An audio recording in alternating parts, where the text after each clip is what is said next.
Olá, bem-vindo ao segundo vídeo.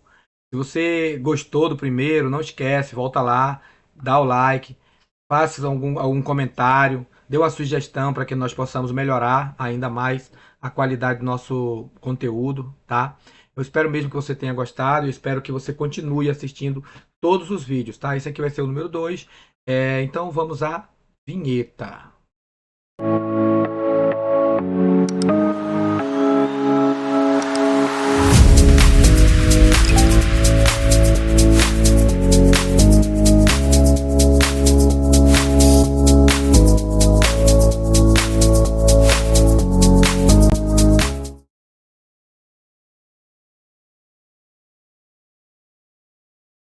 Conceitos,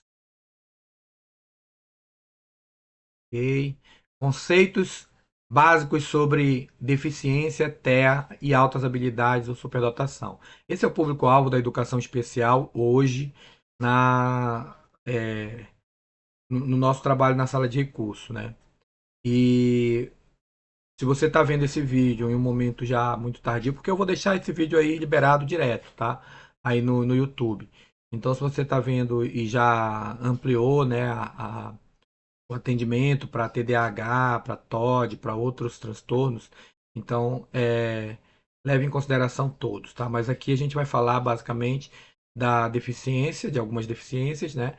Do TEA e altas habilidades. É fundamental que gestores, pedagogos e professores compreendam conceitos básicos sobre os diferentes tipos de deficiência, transtorno do espectro autista, TEA, e altas habilidades, superdotação. Essas informações são essenciais para que a escola possa oferecer um atendimento adequado e inclusivo a todos os alunos, respeitando suas necessidades específicas e potencialidades. Então aqui a gente já traz algumas informações muito importantes, né? Quando você for atender, quando chegar na sua escola, uma criança com transtorno global de desenvolvimento, TEA, altas habilidades ou superdotação, é importante, ou até mesmo qualquer criança, criança típica ou atípica, é, independente do diagnóstico, é necessário conhecer a criança, saber suas habilidades, principalmente suas potencialidades, né? Quais são as potencialidades dessa criança? Quais habilidades ele já tem adquirido, já tem consolidado, né? Como nós vamos usar essa potencialidade? Como eu vou melhorar ainda mais essa potencialidade, né? O que eu vou desenvolver com essa criança? Então é necessário utilizar isso daí, tá? As especificidades, as necessidades específicas dessa criança, elas precisam também ser observadas e, e é necessário buscar meios para facilitar essa aprendizagem. Como que faz isso? Fazendo adaptações de materiais, adaptação curricular, né? E a gente vai ver mais para frente. Deficiência. Então, isso aqui nós vamos falar conceitualmente antes, tá, de cada uma delas. Depois a gente vai falar o que o professor precisa saber, tá bom? Uma condição física, mental, intelectual ou sensorial de longo prazo, que pode limitar a participação plena e efetiva da pessoa na sociedade em igualdade de condições com as demais. Então, o que é uma deficiência? É algo temporário? É algo, uma limitação que é temporária? Não. É uma condição física, mental, intelectual ou sensorial de longo prazo. Tá? É muito importante entender isso daqui. Então, é uma coisa que nós vamos precisar adaptar para que essa pessoa possa viver em sociedade é, de maneira igualitária, tá bom? Tendo as mesmas condições que todas as pessoas, tá bom? Transtorno do espectro autista TEA. O que é o TEA? Um transtorno do neurodesenvolvimento caracterizado por dificuldades na comunicação e interação social. Comunicação, interação social, além de padrões restritos e repetitivos de comportamento. Então, ele tem alguns padrões de comportamento que o professor identifica logo que vê. são comportamentos assim diferentes, como por exemplo a mão de leque. Ele mexe a mão, ele tapa o ouvido quando tem hipersensibilidade auditiva, né? Ele anda para um lado e para o outro, ele balança para frente e para trás. Isso são características comuns que muitos autistas têm, apresentam, né? Essas estereotipias. E isso é algo errado? Não, não é errado, gente. Isso é a forma como a criança tem de se autorregular, tá? Aí a gente vai falar sobre isso mais para frente um pouco, tá bom? O TEA se manifesta de forma muito diversa entre os indivíduos, variando em níveis de suporte. O que são esses níveis de suporte, né? A gente sabe hoje que eles são nível de suporte 1, nível de suporte 2, nível de suporte 3. O que é esse nível de suporte? Então a gente pode traduzir para melhor entender níveis de necessidade de ajuda, tá? Então tem crianças que não precisam muita ajuda, mas precisa de um pouco, né? Tem outros que precisam mais ajuda e outros precisam mais ainda. Por quê? Porque tem criança que ela não se comunica, ou seja, não se comunica oralmente, ela tem comportamentos disruptivos muito acelerado muitas vezes, né, durante o dia. Então ela tem, por exemplo, ela tem sensibilidade auditiva, sensorial, né, visual, e isso tudo prejudica, altera o comportamento dela.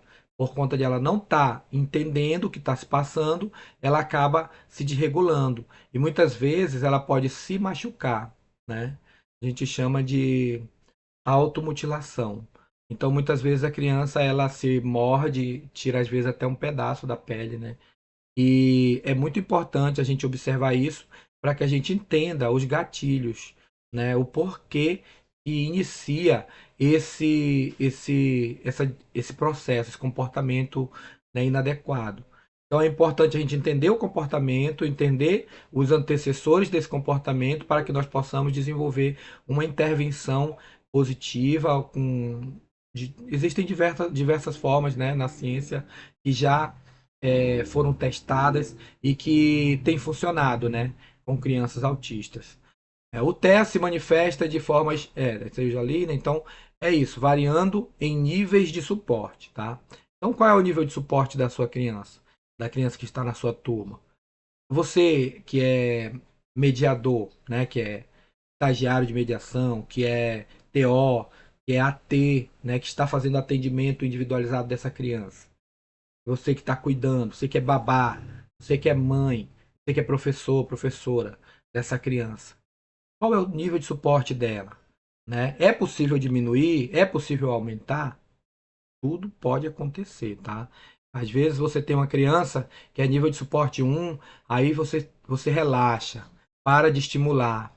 E aí essa criança pode mudar para o nível de suporte 2, pode mudar para o nível de suporte 3, pode esquecer tudo que aprendeu. Então são outras questões que também nós vamos falar mais à frente.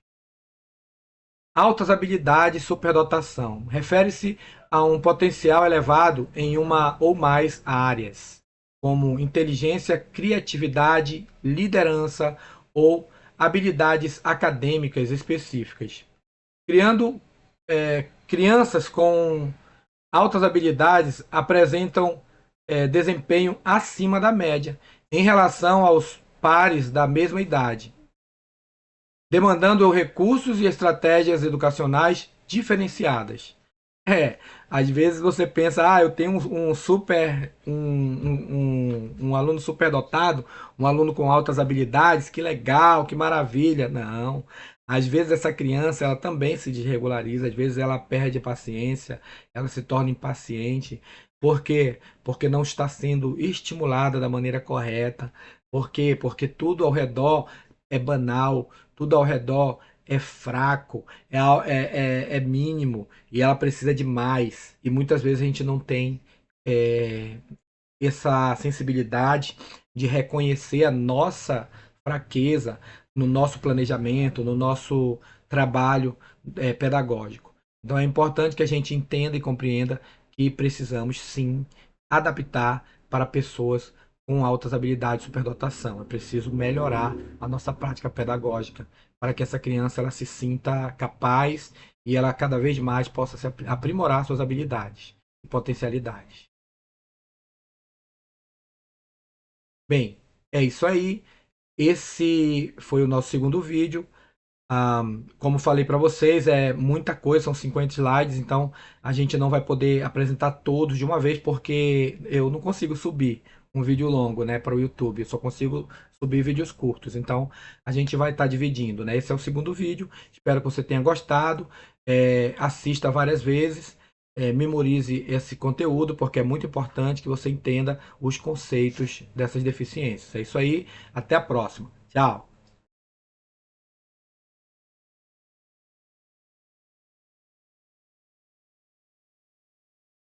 É isso aí, gente.